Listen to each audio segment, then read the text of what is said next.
Всем привет! Доделал токосъемы на колеса. Такой вот редуктор. Все распечатанное на 3D принтере.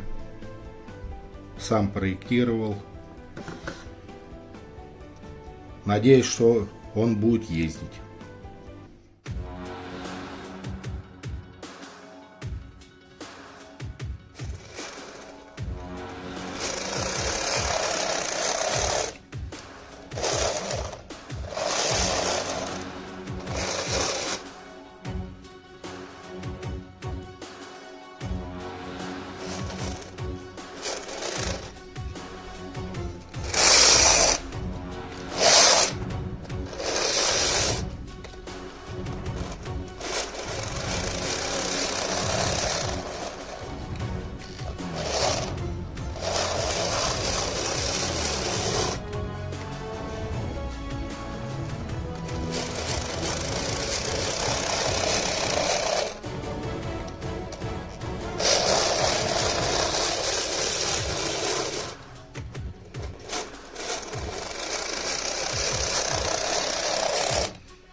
Всем спасибо за просмотр, всем пока и до новых встреч.